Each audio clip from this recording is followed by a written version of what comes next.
Olá, boa noite. Sou Shirlene Barbosa e estamos em mais um Pod Farmas. Hoje conto com um convidado muito especial, que é o João, um colega também que estudou comigo e que veio aqui para falar muitas coisas bem interessantes, inclusive sobre um assunto que eu peço para que você não deixe de assistir, porque é um assunto polêmico e muito importante na questão da saúde do trabalhador. Oi, João, tudo bem? Seja Oi. bem-vindo. Fico muito feliz de você ter aceitado o nosso convite de estar aqui no Pod Farmas. Você que é uma pessoa um pouco tímida e conseguiu hoje estar aqui com a gente. Então, eu quero que você fale um pouco quem é o João, o farmacêutico, né, que hoje está um pouco afastado da área, mas eu sei que Uhum. já teve a sua experiência e que tem muitas coisas para falar aqui para gente. Com certeza. Foi maravilhoso. Assim, muito obrigado pelo convite. Eu fiquei muito feliz.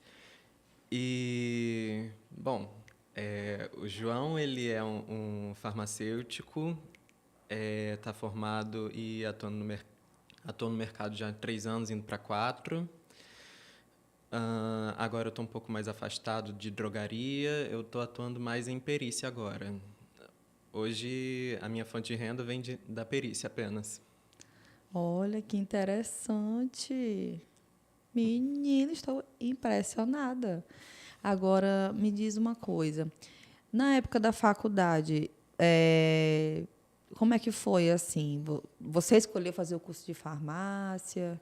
Ou foi alguém só te colocou lá? Como é que foi isso?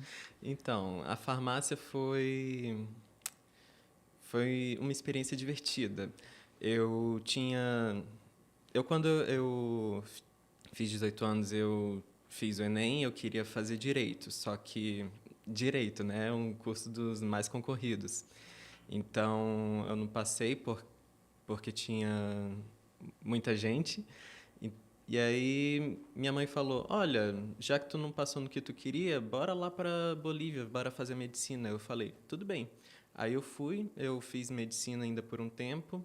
Só que aí na época o dólar subiu e aí eu tive que voltar, não tive condição de ficar lá.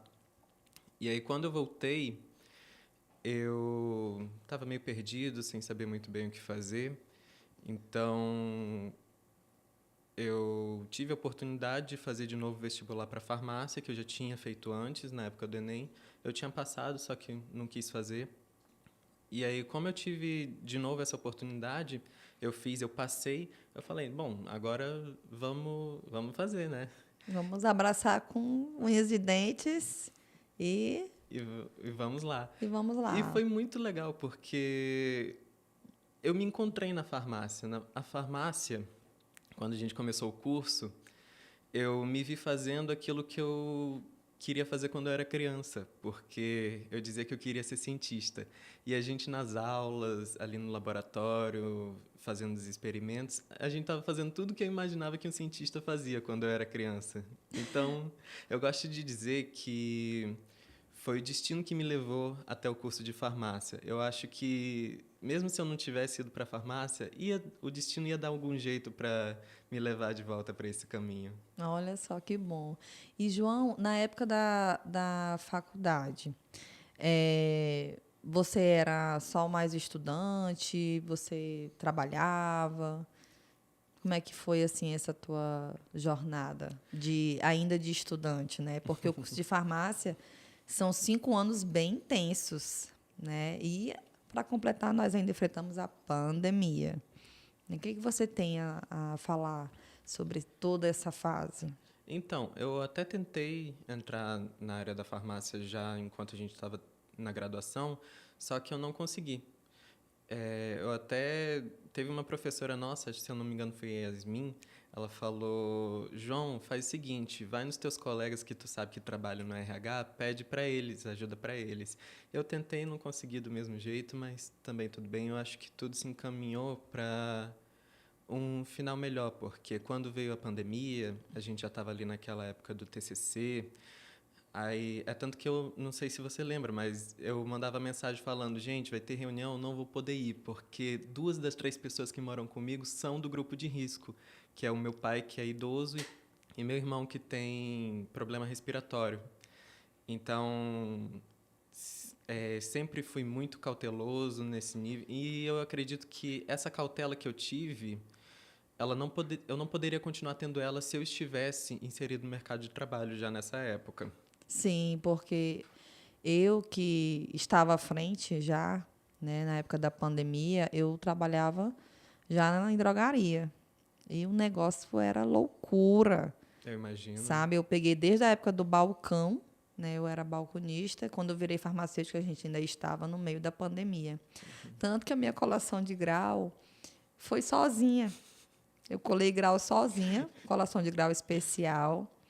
Eu, meu pai, meu namorado, minha mãe, uma amiga e o meu irmão. E o professor ali e o fotógrafo para registrar alguns momentos. Então, assim, nós que somos dessa época, a gente não teve o que hoje nós vemos aí o pessoal faz solenidade de jaleco, né? Solenidade de meio, como é que é? Meio curso, né? Um negócio Acho assim. que é Tipo, uma festinha, né? uma festinha e tal, e Comemoração. faz fotos. Então, nós que terminamos o curso no meio da pandemia, nós não tivemos essa oportunidade, né? Uhum. Muita gente ficou muito triste por conta disso. Sim, com certeza. E de você ter aquele momento com seus amigos de... Eu sou formada em administração. Meu primeiro curso é administração em comércio exterior. E eu lembro até hoje o baile que teve, sabe? As fotos, eu tenho tudo guardado. E eu não vou mentir, eu achava que eu iria ter isso no curso de farmácia.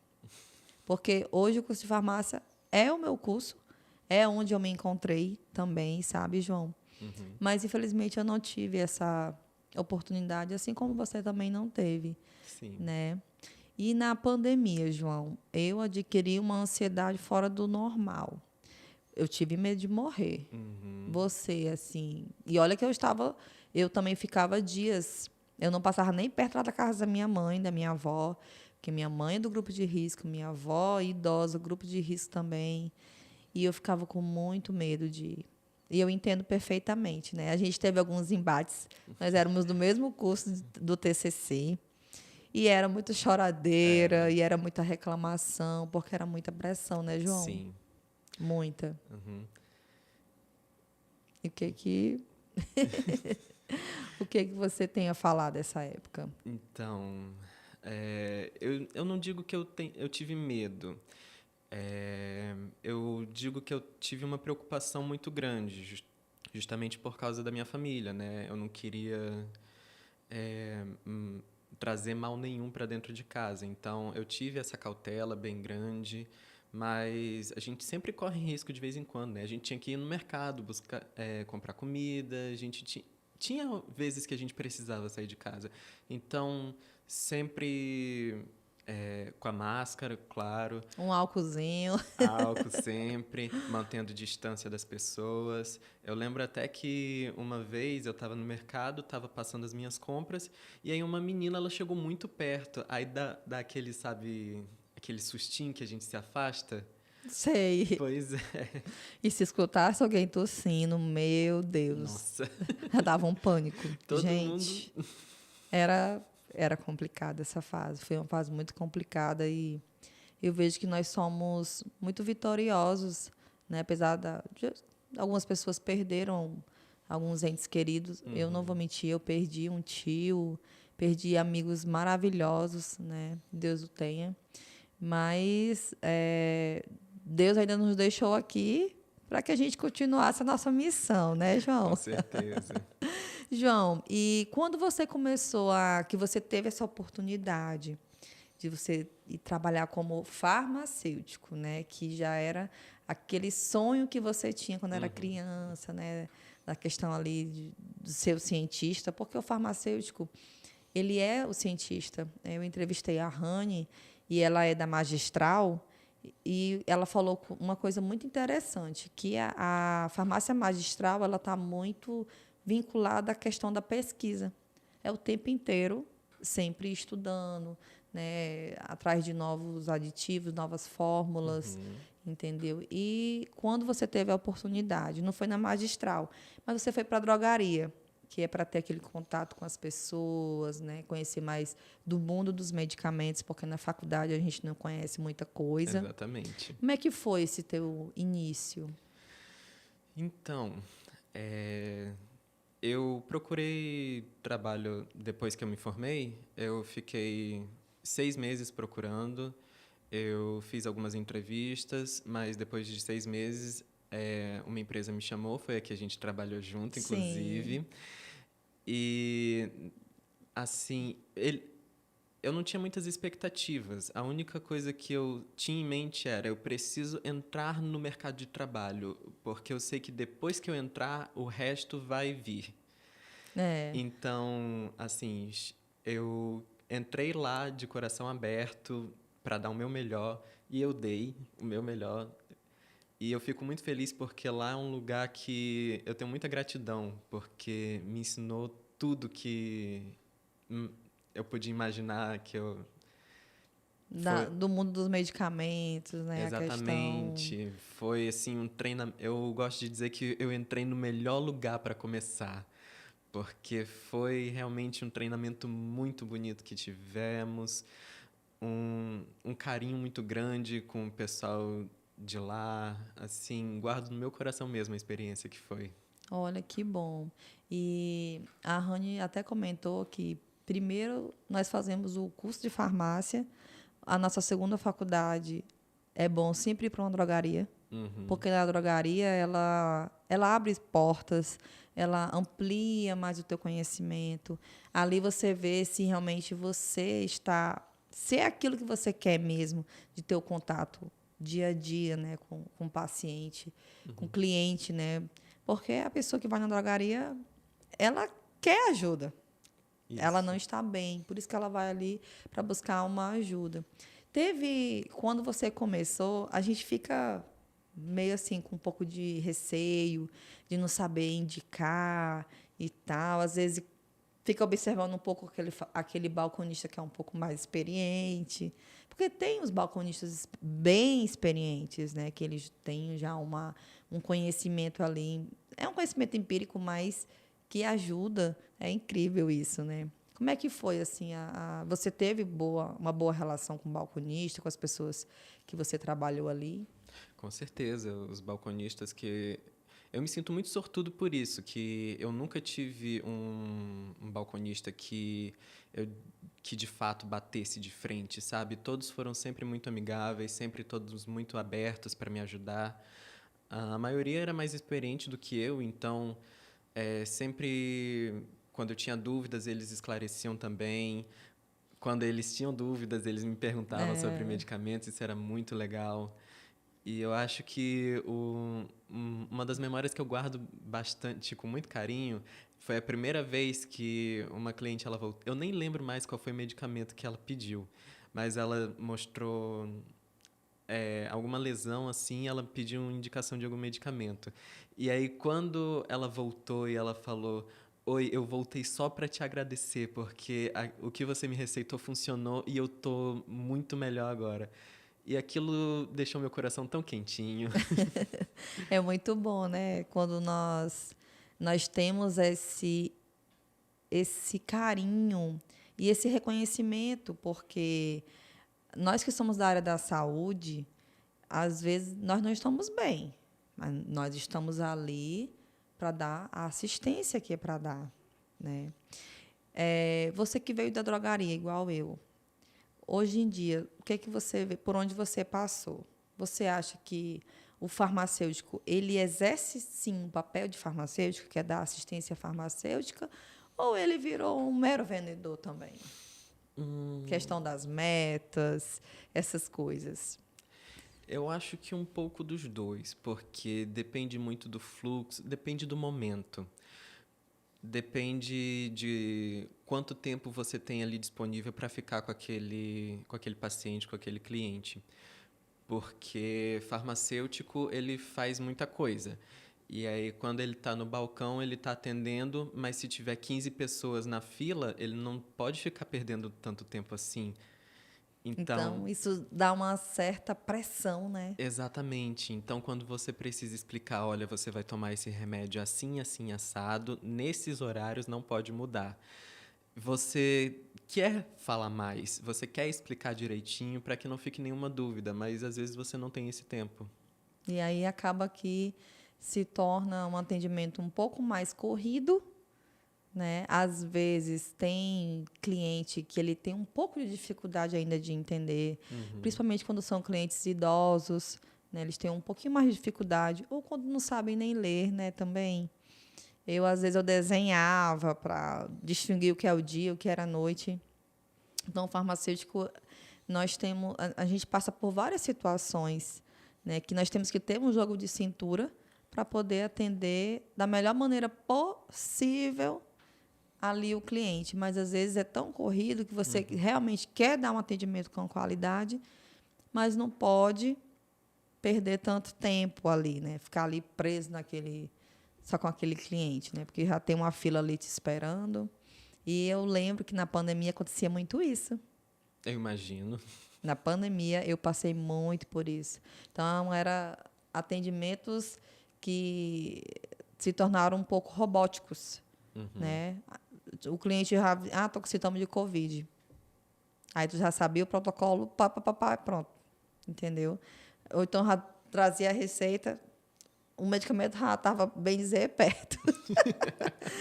Porque era o que rolava ali, né? Então, as pessoas iam tão rápido, tipo, quero ficar o mínimo possível aqui, entendeu? Exposta. Sim. E tá certo. Eu peguei Covid várias vezes. Acho que eu peguei Covid umas 5 vezes. Eu posso dizer com uma certa tranquilidade que eu passei ileso. Eu digo certa tranquilidade porque às vezes eu acordava meio mal e penso, será que eu tava? Será se não? Ou será que é a ansiedade que está fazendo eu ficar assim? Pois é, tem aquela dúvida. Eu entendo perfeitamente. Mas, João, você ainda ficou quanto tempo na tua primeira drogaria? Eu fiquei 9 meses.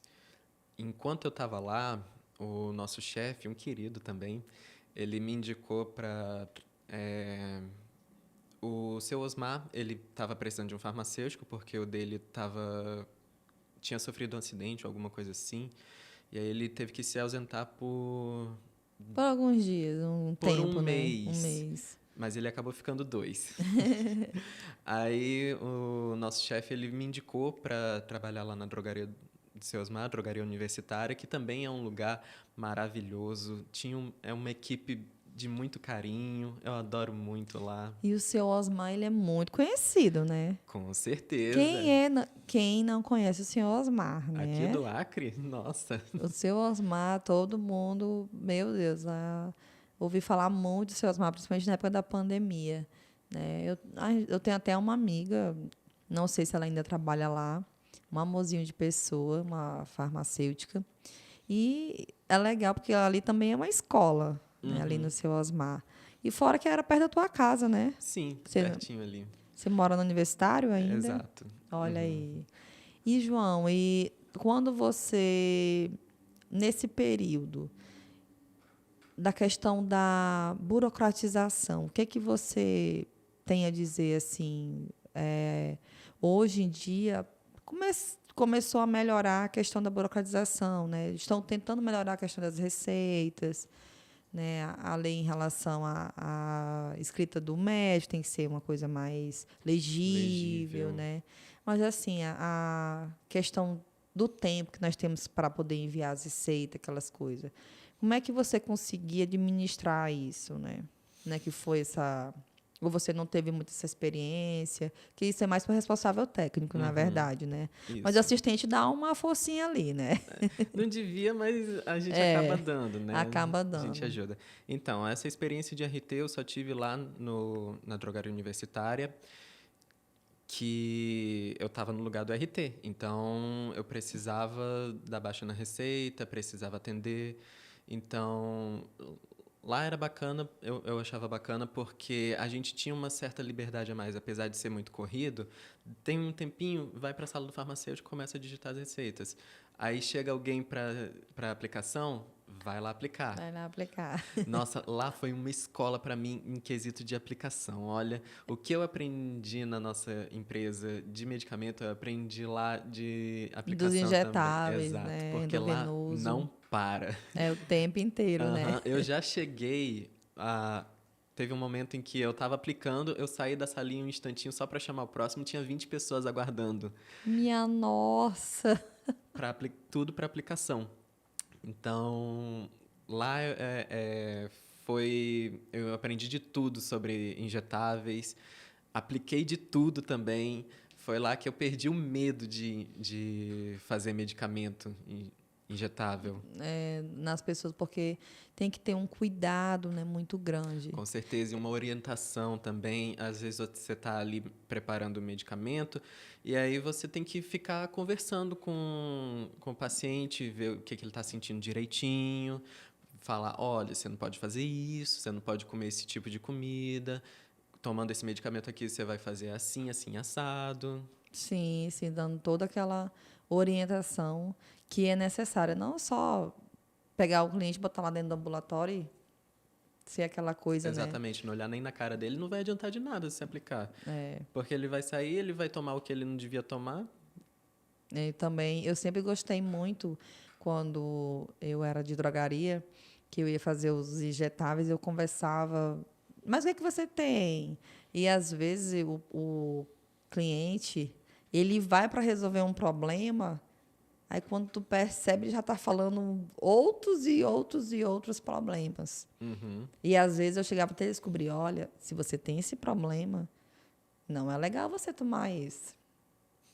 Acontece. Né? Então, assim, é muito importante o diálogo, você realmente investigar ali e fazer um diagnóstico mais preciso com o cliente, porque na drogaria a gente tem muito isso, né? E tudo é na base ali do diálogo. Às vezes a gente percebe que o cliente ele fica meio assim, né? Não quer muito falar, não quer muito se abrir, mas com jeitinho a gente vai pegando a coisa e ele acaba criando uma confiança e acaba que ele fala, né? Exato, já aconteceu mais de uma vez de eu estar ali pegando os medicamentos, aí, a senhora, tal, tal, tal, aí de repente, ai, que eu tô me sentindo tão fraquinha, menina. Por que a senhora tá se sentindo fraquinha? Porque eu tenho diabetes. Mas esse remédio tem açúcar, você não pode tomar esse remédio. Aí vamos fazer um testezinho ali no dedo para ver como é que está, né? Pois é. Então, assim, é um cuidado que a gente precisa ter. Às vezes, por falta de conhecimento, essa dinâmica de atendimento muito rápido que não deixa a gente conhecer melhor esse cliente, não sabe muito bem o que fazer com ele depois. Então, a gente precisa ter esse cuidado. E, assim, o legal de nós, farmacêuticos, é que a nossa profissão, a gente requer muito isso, né? Da questão da investigação, né? Então, tem muita gente, eu tinha muitos clientes que, eu fui no médico, mas não resolveu quase nada. Eu prefiro vir aqui mesmo com vocês. Nossa, eu ouvi tanto isso. Eu, assim, não estou querendo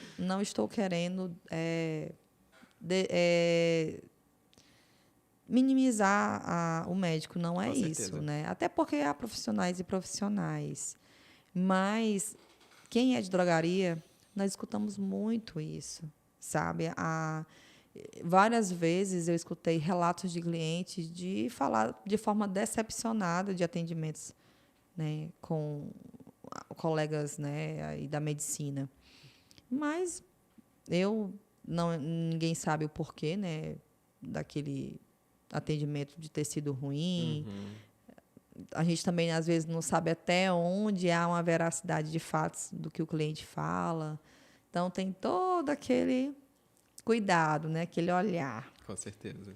E, João, você, assim, na época que você estava na drogaria, você se sentia pressionado? Por questões de meta, alguma coisa do tipo? Porque eu não vou mentir, não. Eu me sentia. A questão da meta, né, gerava uma competição muito grande, né? E às vezes rolava até, ixi, Maria, roubou meu cliente, ou não sei o quê, roubou a minha vez. Como é que foi isso? Isso às vezes me dava crise, eu tinha crise de ansiedade, mas eu tentava respirar fundo, tentava controlar, eu digo, não vou me desesperar, seja o que Deus quiser, amanhã é outro dia. Então eu tinha muito esse pensamento. Como é que foi você, essa tua administração em relação a isso? Bom, é claro que eu ficava um pouco ansioso às vezes, mas eu sempre tentei conhecer bastante os meus limites. Quando eu via que, ok, não vai dar para eu bater a meta esse mês, então deixa para o amiguinho que ele consegue bater a dele. Pelo menos um de nós vai conseguir. Então eu sempre fui assim muito tranquilo com o quesito de tipo, ai, atende esse cliente aí, vai que te ajuda, né? Sempre fui muito amigável com os balconistas que tiveram comigo. Eles também me ajudavam quando eu precisava, lógico, mas nunca desenvolvi esse pânico por, meu Deus, eu preciso dessa meta, o que pode acontecer se eu não bater essa meta? Não, eu falava, eu vou fazer o que eu consigo. Eu vou dar o meu melhor e o que não der para Dentro fazer, do que está ao meu alcance, né? E dentro do meu limite. com certeza. Eu trabalhei uma época em 2 drogarias. Uhum, E eu vou te dizer, pesado. É muito pesado, sabe? Eu tenho certeza que eu cheguei no meu limite. uhum, E quando eu saí de drogaria, eu já estava com vários problemas de saúde. O pessoal fala, mas tu é tão nova. Mas eu adquiri vários problemas. uhum, O fato de você ficar muito tempo em pé, para lá e para cá, de comer correndo, uhum, né? Ali, 10 minutinhos, tu tem que engolir a comida e às vezes já tem que voltar. Porque a gente sofre, você não pode sofrer uma pressão direta ali. Mas no teu interior, você sabe que tu tem que cumprir com certas coisas. E que se você não cumprir, pode dar ruim, né? Ou só para você, ou só para a equipe, né? A cobrança vindo dobrada, né? Eu lembro que numa certa ocasião nós conversamos que eu fui te oferecer se tu queria um plantão, alguma coisa do tipo, e você já tinha saído de drogaria. uhum. E você me falou que estava passando por um momento que tu estava em tratamento porque você adquiriu síndrome de burnout. E eu gostaria que você falasse um pouco sobre isso. Eu conheço outros colegas que também adquiriram essa síndrome e eu andei pesquisando. É a síndrome que se chama que é a doença do trabalhador, né? Que dá um estresse muito grande, não só o estresse mental, mas o estresse físico, a questão da cobrança que é excessiva, né? De você ter prazos para poder cumprir, você se desespera porque parece que não consegue. E aí a impressão que dá é que às vezes você não quer ninguém por perto, porque você fica num nível de estresse tão alto. Então eu queria saber como foi que você percebeu que você estava caminhando para esse problema. Então, depois que eu saí da drogaria do seu Osmar e depois que eu saí da empresa que a gente trabalhava, eu fui chamado para uma outra empresa. Era uma oportunidade muito boa, de um serviço um pouco mais complexo, e eu achei muito interessante. Eu pensava que era uma oportunidade que vinha para crescer. De fato foi. Mas quando eu me vi inserido nessa empresa, eu comecei como folguista e aí depois eu consegui uma vaga como assistente técnico de uma loja fixa. E nessa loja fixa, eu me deparei ali com metas, com carga horária muito grande, com trabalho muito grande, muitas responsabilidades. E isso foi evoluindo cada vez mais, porque a gente tinha que fazer muita reunião, a gente tinha que fazer muita coisa, a gente tinha que... Não é observar. Qual é a palavra de quando você precisa prestar atenção ao seu redor? É, tipo, você ter um olhar mais crítico ali, né? De analisar melhor ali o local, Você tem uma alguma coisa. responsabilidade maior para com o ambiente, até pela temperatura que a sala do farmacêutico ele tem que ter para não fazer Sim, alteração química nos medicamentos. Então, assim, era a carga de trabalho e de responsabilidade do farmacêutico, ela é muito grande. E com o passar do tempo, eu fui percebendo que eu fui começando a ter sintomas de exaustão já no início e eu fui deixando de lado, porque eu olhava ao meu redor, eu falava, tá todo mundo trabalhando, tá todo mundo fazendo o seu trabalho, então... eu também vou fazer e eu acho que eu sou capaz, né? A gente se coloca nessa situação. Exatamente, a gente não quer se passar como fraco, Isso. mas não é uma questão de fraqueza. Então, quando você começa assim, eu comecei a sentir que eu estava começando a não conseguir mais executar tão bem o meu trabalho, eu procurei ajuda profissional e aí foi que eu entendi que eu estava com burnout. E aí, depois do burnout, fiz algumas reuniões com a RH para ver se a gente conseguia mudar algumas coisas, tipo questão de horário, algumas responsabilidades, a gente tentar fazer de um jeito diferente. Eu nunca tive muito sucesso, mas também nunca foi um bicho de sete cabeças. Entendi. Mas o problema é que a nossa carga horária é muito grande. Então, se a gente presta atenção, eu estava vendo ainda um dia desses um vídeo falando sobre um trabalhador medieval, ele não trabalhava mais do que 150 dias no ano. A gente trabalha numa média de 213, um pouquinho mais de 213 dias. Então, a gente precisa ter essa medida. Um trabalhador medieval não trabalhava mais que 150 dias. E quanto mais a gente vai avançando, mais a gente vai acumulando trabalho. É verdade. E, assim, quando você teve o laudo de que você estava com a síndrome, para você levar isso pro RH, você teve dificuldade? Porque uma amiga, ela me ligou e ela estava com medo de levar isso pro RH, porque ela trabalhava numa empresa nacional. Uhum. E aí eu falei, olha, você tem que pensar no teu bem-estar. Porque se a tua saúde ela não vai bem, o resto você não vai conseguir. Então você tem que jogar limpo, leva seu laudo lá do, não sei se você foi no psicólogo, num psiquiatra, né, que são os É o profissionais psiquiatra. que normalmente eles, né, às vezes vai no psicólogo, o psicólogo ele filtra ali, opa, e ele encaminha Encaminha. para o psiquiatra, e o psiquiatra faz um estudo mais a fundo, né, e aí ele acaba que dá o laudo final. E eu orientei ela dessa forma. Hoje eu acredito, parece que ela não está mais.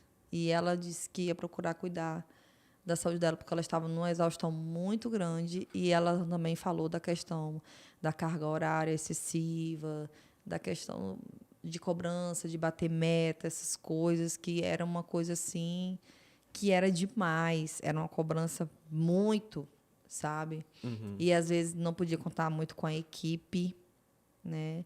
Ainda tem isso, né? Porque outras pessoas também têm problemas. Só Exatamente. que quando nós estamos dentro de uma empresa, às vezes o problema do outro ele reflete um pouco em cima de você e a tua responsabilidade, a tua carga ela pesa mais. Porque você vai ter que trabalhar por você e pelo outro. Uhum. Então, em drogaria, pelo menos drogaria pequena, a gente vê muito isso. Uma drogaria maior, quando tem-se uma equipe, né, com mais pessoas e tal, dá para dividir um pouquinho ali a carga, mas quando é em uma drogaria menor, Não dá para dividir essa carga. Uhum. Então, eu tentei diversas vezes já mudar ali algumas coisas. E aí, quando eu, de fato, fui diagnosticado, eu falei, é o seguinte, isso aqui é o meu limite. Daqui eu não tenho como passar. Então, eu fui no RH e eu pedi para sair, porque eu achei que para cuidar disso, eu ia precisar fazer esse sacrifício, que foi a melhor decisão para mim com a cabeça que eu tinha naquela época. Muita gente me pergunta, mas será que tu fez mesmo a opção certa? Será que não era melhor ter feito diferente? Eu respondo sempre a mesma coisa, eu não sei. Até porque eu não tenho como analisar os caminhos que o destino ele pode trazer. Eu só sei que na minha cabeça a decisão que eu tomei naquele momento foi a melhor para mim. E eu tento não pensar mais sobre isso. Eu penso só em seguir em frente e me recuperar do melhor jeito que eu consigo. Hoje, João, você está fora de drogaria. Por que quer? Que o João, ele é ótimo. Obrigado. Mas você está trabalhando em outra área, né? Qual é a área que você agora está atuando? Então, eu fiquei eu estava... Em junho eu fui diagnosticado, em julho eu cumpri o aviso prévio e depois de agosto eu já não... Eu já tinha saído da drogaria. Então eu estava... Estudando, Estava estudando, pesquisando. estudei para concurso, prestei alguns concursos, mas veio até mim a área da perícia, que, assim, eu ainda estou o farmacêutico ele tem um leque de atividades que ele pode fazer muito grande, e eu ainda descobrindo o que o farmacêutico pode fazer, eu descobri que eu poderia ser perito judicial, que eu posso fazer isso de casa mesmo, eu não preciso sair, que quando um juiz ele precisa de uma opinião técnica, de um conhecimento que ele não tem, afinal ele sabe sobre leis, ele não sabe sobre medicamentos. Sim. Então ele pode nomear um perito, que seria eu, e eu elaboro um laudo, tirando as dúvidas que o juiz tem e tentando conciliar as partes de Olha, forma de que forma seja vantajosa para... Porque a questão não necessariamente. judicial é o cliente contra o Estado, né, normalmente. Eu tenho que ser imparcial. Era essa a Imparcial. palavra que eu estava buscando. Sim. Eu tenho que fazer o laudo de uma forma imparcial, tirando as dúvidas das partes e do Do juiz, para juiz. que ele possa tomar a decisão final dele. E cada laudo ele pode pagar de 800 a 4.000 reais, então é um dinheiro suficiente para eu me manter enquanto eu procuro uma oportunidade que eu possa desempenhar enquanto eu busco um tratamento, não um tratamento, mas um acompanhamento melhor para o burnout. Ah, sim. Você ainda sente que tu ainda tem sintomas, mas tem dias que é um pouco mais sintomáticos e outros dias mais assintomáticos? Com Vou usar certeza, essas palavras. com certeza. O seu Osmar me chamou de novo no início do ano porque o farmacêutico dele, o RT de novo, ia tirar férias. Não, foi assistente, na verdade. Ela tirou férias. Deve ser a sua amiga, Deve ser não ela. conheci ela, mas ele me chamou para poder tirar as férias dela e eu aceitei porque eu queria ver se eu já estava apto a voltar à drogaria. Não estava. Não. Vamos ser sinceros aqui. Quando deu 2 semanas, eu já estava sentindo todos os sintomas que eu já sentia antes relacionados ao burnout e eu vi que ainda não era o momento. Então, me chamaram para ficar mais um mês para poder tirar as férias do outro farmacêutico, mas eu não podia, até porque estavam abrindo muitos concursos para farmácia. Sim. Você fez essa onda de concursos que teve da prefeitura, teve do estado. Uhum, fiz. Como é que foi a tua experiência de concursos? Eu, eu vi que eu preciso estudar mais, sabe? Porque as provas, cada vez elas são mais difíceis, mais técnicas mesmo, não é mais aquela coisinha mais simples e que nós temos que comer e devorar o SUS, porque cai muita legislação. Cai.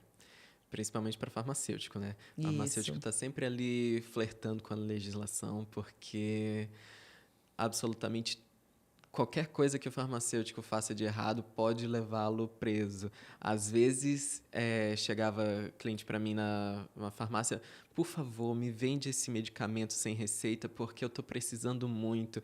Eu falava, eu entendo que você precisa, mas sabe o que vai acontecer comigo se eu te vender? Vai vir a Polícia Federal aqui e vai me levar algemado, porque entra como tráfico de drogas. Não é brincadeira. Não, É, é, um- são a gente se depara muito com isso no balcão, muito mesmo. E às vezes o cliente ele é meio complicado de entender, sai com raiva, sai esculachando, mas a gente tem que ter ética. ética, né? E tem que ter esse respaldo, né? E olha, não tem como, não tem como, e ponto final, né? E então, voltando, quando você teve essa oportunidade de novo, de ter essa experiência, você percebeu que ainda não tinha se livrado totalmente da síndrome de burnout. Exatamente, ainda não era o momento para voltar. Eu não conheço muito, né, o João, mas quais são os sintomas que são visíveis? Que, digamos, eu chegar, eu estiver ali contigo, que eu posso identificar, assim, a pessoa fica muito estressada, fica trêmula, fica...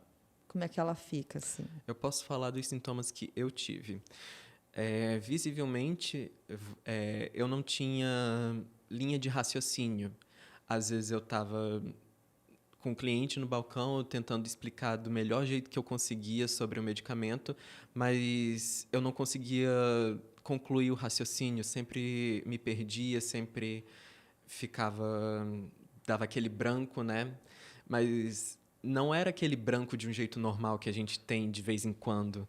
Era uma coisa realmente você não consegue concluir o raciocínio que você estava construindo antes.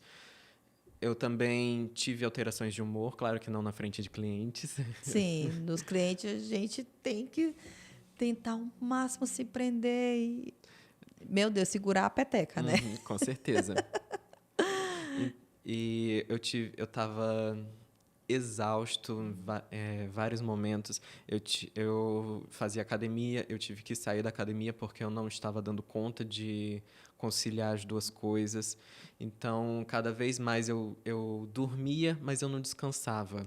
Você a pessoa que tem burnout, ela sente como se ela tivesse o tempo inteiro com a carga da dores no corpo, alguma coisa do tipo, assim. Sintomas físicos eu não tive tantos. Nesse sentido de dores, não. Mas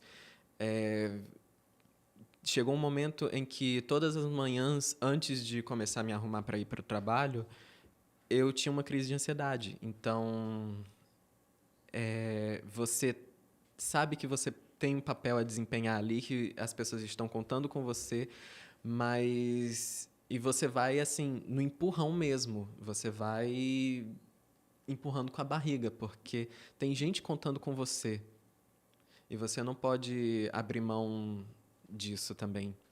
Você pensa o tempo todo sobre isso, sobre, poxa, todo mundo está trabalhando ao meu redor, todo mundo está conseguindo, porque só eu não estou conseguindo lidar com isso? Mas, de novo, não é uma questão de fraqueza. É só como as pessoas reagem a essas coisas. Às Entendi. vezes o seu colega ele também está com burnout, só que ele está conseguindo mascarar muito melhor do que você. Exatamente. E tu escutou o ditado de dizer, isso é frescura? Nossa, Porque eu que sou ansiosa, às vezes as pessoas falam, isso é frescura. Mas não queiram ter ansiedade. A ansiedade é horrível. Quando você realmente tem crises de ansiedade, às vezes você dá uma sensação de que você vai morrer. Porque você sente um batimento cardíaco tão grande É algo tão fora do normal e os pensamentos são tão acelerados que é uma coisa que, por um momento, você perde o controle. E você fica naquele negócio ali, ó, para você tentar controlar. Quando às vezes que eu tive crise, meu Deus, só eu sei o que eu passei. Com certeza. E isso vai perdurar por bastante tempo até. Quando eu saí da farmácia, eu falei, não, agora eu vou me cuidar, agora eu vou voltar para academia, vou para nutricionista, vou atrás de um psicólogo particular e essas coisas. Só que o burnout, ele aumentou muitas coisas que eu já tinha de ruim em mim. A ansiedade social que eu já tinha antes piorou ainda mais quando eu tive o burnout. Então, principalmente no primeiro mês depois que eu saí da farmácia, às vezes eu estava trocado de roupa, estava pronto para sair de casa, mas todo o meu corpo travado. Eu simplesmente não conseguia abrir a porta para sair e ir atrás do que eu tanto queria. Então, para você ter uma ideia, de agosto para cá, eu voltei para academia esse mês porque eu consegui convencer meu irmão a ir comigo. E as, eu pude ver as sequelas de uma forma tão clara no primeiro dia que eu voltei para academia, que foi quando eu estava ali com meu irmão e aí ele falou, eu vou ali no canto, vou fazer outro exercício. Eu falei, tá bom, vai lá e eu vou continuar aqui no meu. E aí não deu 5 minutos, eu tive uma crise de ansiedade que eu comecei a chorar. Eu entrei naquele corredor que vai para os Para os banheiros. banheiros. Eu parei ali no finalzinho, sentei e todos esses meus músculos aqui do tronco, todos travados, todos enrijecidos. Meu Deus. E eu chorava muito. Eu só tive tempo de mandar uma mensagem para o meu irmão dizendo: vem aqui no banheiro. E aí eu larguei meu celular. Só que ele não sabia, ele continuou fazendo o exercício dele, né? E aí eu fiquei ali aqueles minutos que pareciam horas de angústia total. Até que chegou uma funcionária da academia e veio me auxiliar até meu irmão chegar. Olha, e tanto que quando eu te convidei para o Pô de Farmas, foi na academia Foi, a gente que nós se nos esbarrou lá. encontramos. Ainda bem que no dia que eu encontrei ele, ele estava bem. Eu já Ele estava estou bem. melhorando. Mas é assim mesmo, João. A questão é fazer terapia, Com né? certeza. A Eu, terapia é algo que eu valorizo muito. Eu faço terapia, inclusive eu tive alta por esses tempos. Lu, obrigada. A Lu foi embora, né? Nos abandonou, mas estamos aí, né? Online. E aí eu amei fazer, sabe, terapia. Terapia é muito bom. Às vezes o pessoal, mas a mesma coisa de você conversar com teu pai, com a tua mãe, não é a mesma não é. coisa. Não é. É algo muito mais profundo, sabe? E da pandemia para cá, existem vários estudos que mostram que aumentou demais as doenças mentais, as doenças da mente. É a questão da depressão, da ansiedade, das síndromes, né, de burnout. Tudo sempre em prol, às vezes, de coisas vinculadas ao trabalho. Eu vi numa pesquisa que a maioria é mais de trabalhadores.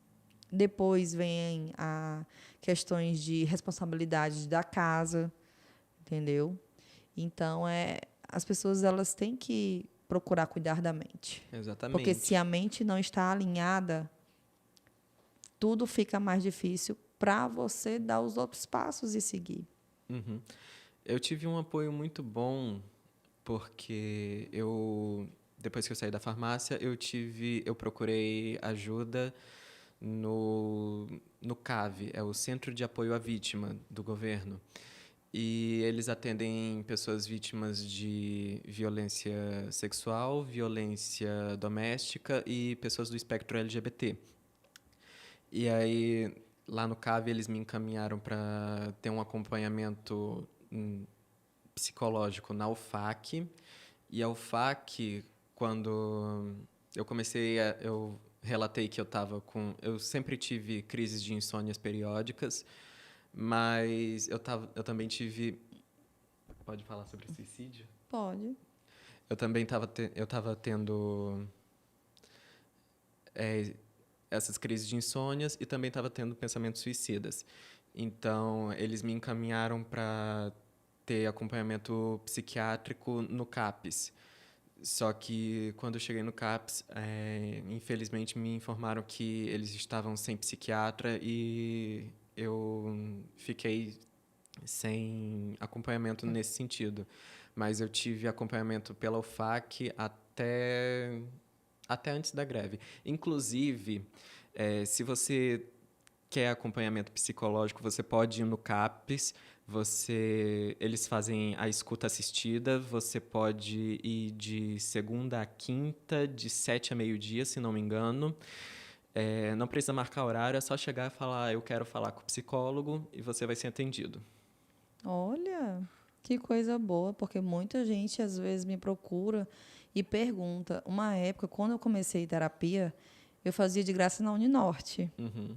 E era muito bom lá, também os alunos que já estão terminando, né? Eles entram nessa fase de fazer as terapias. E eu fiz uma época na Uninorte. Depois, graças a Deus, eu tive condições de pagar e eu fui para o particular mesmo. Uhum. Mas você que não tem condições, procura o CAPS. Exatamente. Aí o doutor João dando a dica. Cola aí. É bom que agora o CAPS virou meme, mas a gente não tem noção do trabalho tão importante que o CAPS faz na nossa sociedade. As pessoas falam: ai, que vai se internar no CAPS. Gente, o CAPS não interna ninguém, tá? Inclusive, quando eu fui lá, foi até bem, bem divertido que tinha gente fazendo funcional. Eu achei aquilo maravilhoso. Olha aí. O CAPS, né, um centro que ele ajuda de todas as formas. Tem gente que acha que o CAPS ele é só para dependentes químicos, né? Tem gente que pensa que é só para isso, mas o CAPS ele abrange muitas classes, né, muitos grupos, na verdade. E que bom que você conseguiu ter essa ajuda, né, e que você ainda tem esse autocuidado e de se olhar e reconhecer. Não, eu estou bem até aqui, mas eu não estou bem daqui para ali. Isso é muito importante. Uhum. Né? Não sei se é porque você é da área da saúde. Nós que somos da área da saúde, a gente tem esse olhar um pouco mais criterioso. Né? E que bom que você não desistiu de você. Você é uma joia preciosa, viu? Obrigado. E eu fiquei muito feliz de você ter aceitado de cara, de ter vindo aqui, porque o João ele é muito tímido, gente. No nosso TCC, ainda bem que foi online, né, João? Ai, não fala. Os dois. Mas nós arrebentamos e deu tudo certo, graças a Deus, né? Nós tivemos essas experiências como farmacêuticos depois, né? E aproveitando, antes de encerrar, João, o que é que você acha em relação à questão do piso salarial, que o Estado do Acre ainda nós não temos isso? Não temos. Qual é a sua opinião em relação a isso? Então, isso entra num assunto que eu estava mesmo pensando em abordar. Quando a gente estava na faculdade, não lembro quem foi que falou, mas algum professor falou, que o farmacêutico ele é um profissional muito caro para ficar só dentro da salinha dele. Hoje eu discordo. Eu acredito que o farmacêutico ele está sendo um profissional muito barato para a quantidade de responsabilidades que ele tem que desempenhar dentro da farmácia. Então, o piso salarial... Eu entendo que o nosso conselho de farmácia ele foi incumbindo o farmacêutico de atividades para valorizar o nosso profissional farmacêutico, mas ele não ter pensado na quantidade de responsabilidades que ele tem afetaria a saúde dele. Então, quando você coloca os pesos na balança, será que está valendo mesmo a pena? Então, você tem ali uma carga de trabalho e de responsabilidades muito grandes e um salário suficiente para você sobreviver. Sobreviver. Sobreviver. Essa é a palavra-chave. Então, é uma coisa que eu acho um pouco triste e eu espero muito que já esteja sendo vista uma alternativa para isso. Ano passado, eu vi que o Conselho de Psicologia ele conseguiu colocar que o profissional psicólogo ele só pode trabalhar por 30 horas semanais e eu estou ansiosíssimo para que isso aconteça com o farmacêutico também, para que o farmacêutico ele não esteja mais preso na escala 6x1, para que o farmacêutico ele tenha tempo para si também, para se cuidar, para viver, se divertir. Quantos farmacêuticos a gente tem que não estão vendo os filhos crescer, que estão tendo que se divorciar porque eles não conseguem Ter vida social, né? vida social, eles não têm tempo de ter cuidado com o casamento. É verdade, João, você falou. Veio num ponto que acontece muito. Uhum. Muito mesmo. E isso, teve um dos concursos que eu li o edital no início do ano, eu me recusei a fazer esse, porque ele em específico, eu estava vendo que o salário que estava sendo oferecido para a vaga de farmacêutico, o salário era inferior ao de um professor. Não estou dizendo que professor merece receber menos, eu estou dizendo que professor recebe menos, recebe pouco. É tanto que a gente está saindo de uma greve justamente por professor pedindo reajuste salarial, porque eles passaram por uma situação de ter um repasse do Estado para ajuste salarial, o valor imoral de 0%. Entendi. E aí, quando faz essa comparação, a verdade é que nada está muito bom. Exatamente. Lá nenhum dos dois. Mas nós, farmacêuticos, realmente nós temos uma sobrecarga muito grande. E é que nem você falou. Se você quiser ter uma vida melhor, sem ser só sobreviver, você tem que, muitas vezes, trabalhar em 2 drogarias.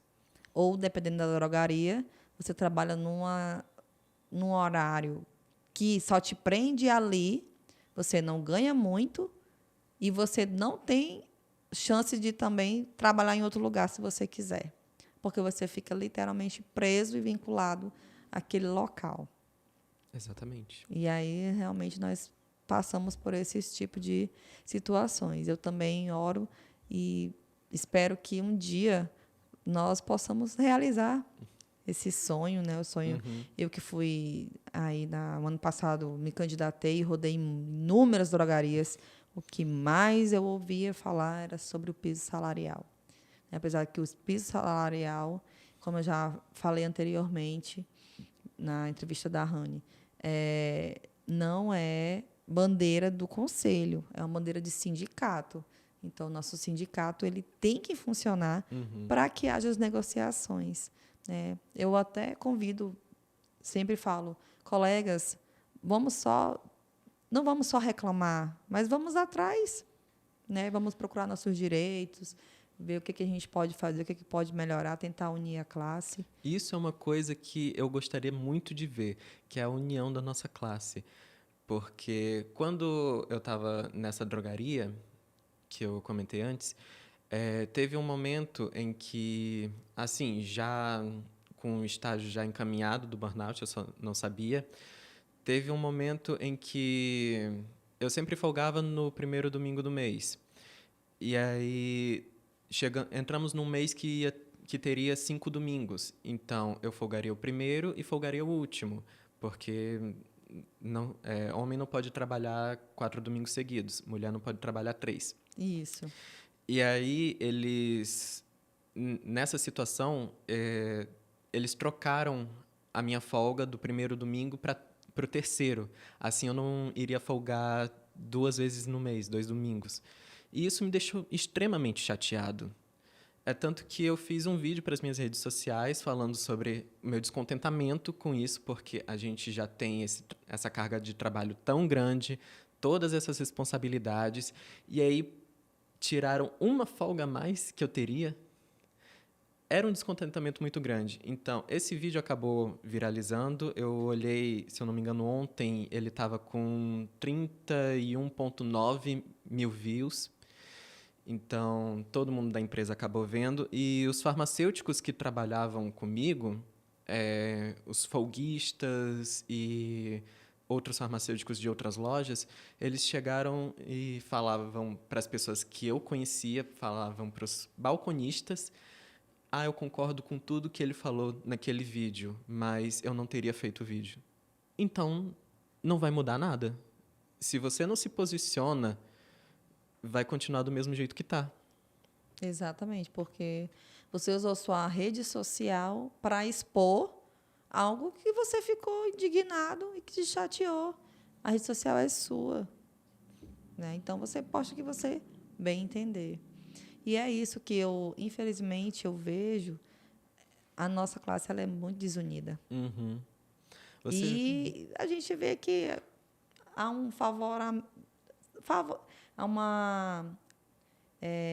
grupo só que parece que é mais favorável, entendeu? Uhum. Enquanto aquele que está ali todo dia atrás do balcão, ralando, essa carga horária excessiva, salários um pouco baixos, né? Às vezes a mente pilhada, estresse, ansiedade, problema de família, tanta coisa.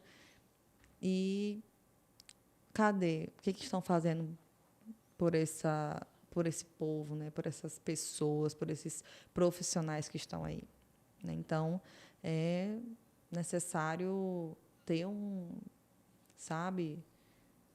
Vamos buscar alternativas. Então, quem está achando ruim tem que reclamar mesmo e falar mesmo, que nem o João fez. Exatamente. É aquela história de quem não chora não mama. É isso mesmo. Eu choro mesmo. Pode ter certeza que se tem alguma coisa para reclamar, eu vou reclamar. Eu não fico calado, não. E tá certíssimo.